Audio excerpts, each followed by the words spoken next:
L Dorado.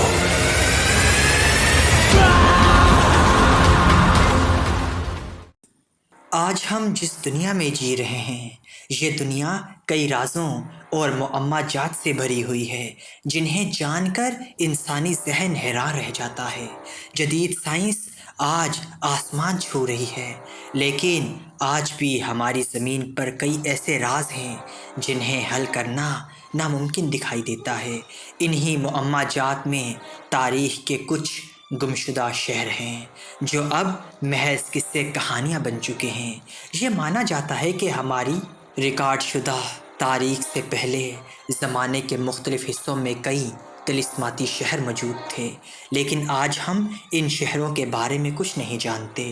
انہی میں سے ایک گمشدہ شہر سنہری شہر یعنی ایل ڈوراڈو ہے۔ ایل ڈوراڈو ایک اسپانوی لفظ ہے جس کا مطلب ایک ایسی جگہ ہے جہاں بے شمار دولت اور سونا موجود ہے۔ ایل ڈوراڈو کا تعلق دنیا کے سب سے بڑے اور وسیع جنگل ایمیزون رین فارسٹ سے ہے، جو جنوبی امریکہ کے 10 بڑے ممالک میں پھیلا ہوا ہے۔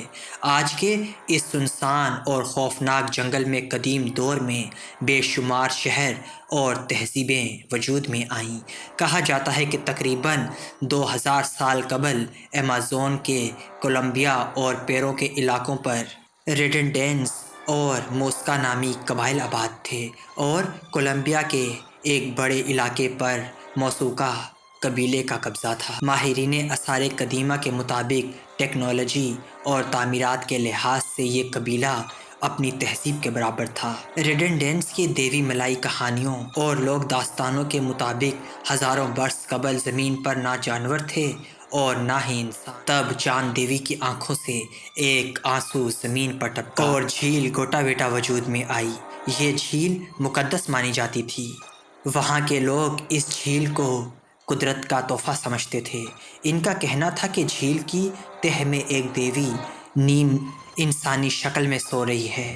جو بھی اس جھیل کے ساکت پانی کو چھوتا ہے وہ اس دیوی کی نیند میں خلل ڈالتا ہے اور پھر وہ زندہ نہیں رہتا۔ چنانچہ اس دیوی کے قہر سے بچنے کے لیے ہر سال اس قبیلے کا بادشاہ اس رسم میں قبیلے کے ایک شخص کو برہنہ کر کے اس کے پورے جسم پر سونے کا پاؤڈر مل دیتا تھا۔ اس شخص کو خوشبو اور تیل میں نہلا کر اور اس کے جسم پر اتنے زیورات ہوتے کہ وہ ایک جیتا جاگتا سونے کا انسان لگتا تھا۔ پھر اس شخص کو قیمتی زیورات اور سونے سے بھرے ایک بیڑے پر سوار کر دیا جاتا اور اسے جھیل کے بیچوں بیچ بھیج دیا جاتا۔ اس دوران قبیلے کے تمام لوگ جھیل کے چاروں اطراف جمع ہو جاتے اور کنارے پر کچھ لکڑیاں جلاتے تاکہ دھوئیں کی وجہ سے سورج کی روشنی زمین پر کم آئے۔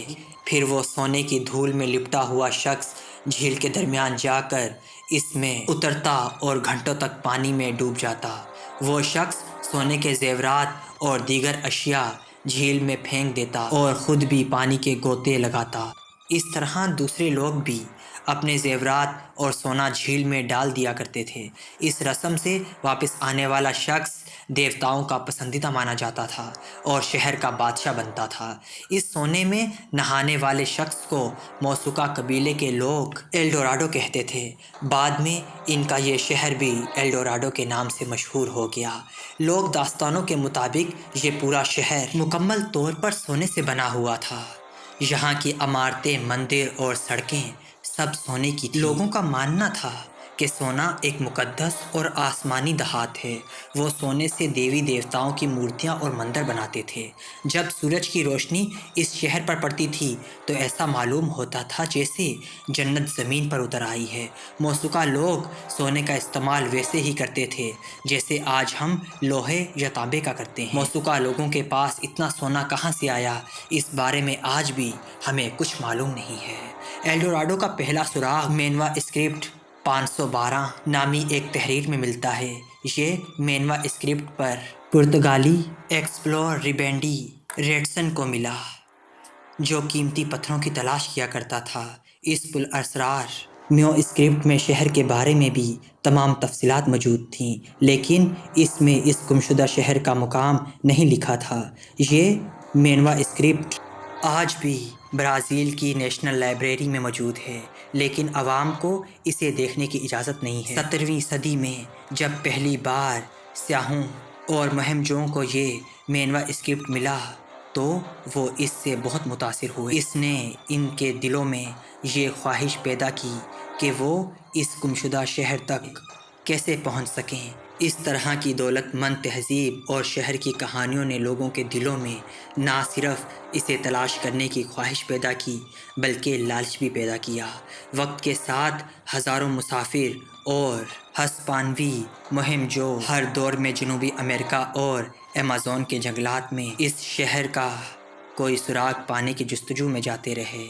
سب سے پہلے فروری 1541 میں ایک ہسپانوی مہم جو ایک شخص تلاش میں نکلا۔ اس کے ساتھ 220 ہسپانوی سپاہی اور 400 مقامی باشندے تھے، لیکن ان میں سے زیادہ تر لوگ اس خطرناک جنگل میں بھوک، بیماری اور جانور کے حملوں کی وجہ سے ہلاک ہو گئے۔ پیزارو اپنی تلاش میں ناکام رہا۔ 16ویں صدی میں سر والٹر ریلی نے دوبارہ اس شہر کی تلاش کرنے کی کوشش کی، لیکن وہ دونوں بار ناکام رہے اور اپنے ملک واپس لوٹ گئے۔ کہا جاتا ہے کہ جب ہسپانوی فوج اس گمشدہ شہر کی تلاش میں کولمبیا کے علاقے میں پہنچی تو آخر کار انہیں 1545 میں ماہ کی سخت محنت کے بعد جھیل کی تہہ میں اتنا سونا ملا کہ اس کی قیمت اس وقت 80 لاکھ تھی۔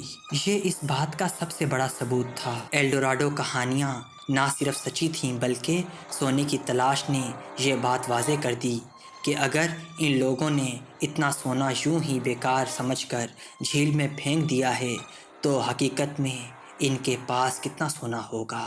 19ویں صدی کے دوران ایک برطانوی ماہر آثار قدیمہ پرسی فاویسٹ نے ایمیزون کے جنگلات میں سونے کے شہر کو تلاش کرنے کا کام شروع کیا اور اس کی کہانی بہت عجیب و غریب ہے۔ کہا جاتا ہے کہ وہ اس جنگل کے سروں پر 8 مرتبہ گیا تھا۔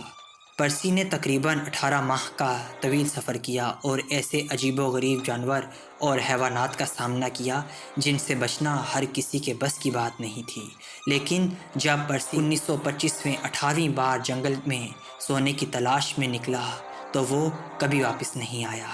پرسی کے ساتھ اس کا بڑا بیٹا اور اس کا دوست بھی شامل تھا۔ اس آخری سفر کے دوران پرسی نے اپنی بیوی کو ایک خط لکھا جس میں اس نے بتایا کہ وہ اپنے منزل کے قریب ہے۔ فاویسٹ نے یہ بھی لکھا کہ اگر میں اس سفر سے واپس نہیں آ سکوں تو میری تلاش میں کوئی بھی نہ آئے۔ بس کوئی ریسکیو آپریشن نہیں بھیجا گیا اور پرسی اور اس کے ساتھی کہاں غائب ہو گئے، اس کی معلومات سالوں بعد بھی نہیں مل سکی۔ لوگوں کا ماننا ہے کہ پرسی اور ان کے ساتھیوں کو سونے کا شہر مل گیا تھا، جس کے بعد انہوں نے اپنی پرانی زندگی میں واپس نہ آنے کا فیصلہ کیا۔ ایلڈوراڈو کی تاریخ ایسی کئی قصوں سے بھری ہوئی ہے جن میں لوگوں نے اس شہر کو تلاش کرنے کے لیے سفر شروع کیا، لیکن یا تو وہ کبھی واپس نہیں آئے یا ان کا یہ سفر ایک انسلجھا معمہ بن کر رہ گیا۔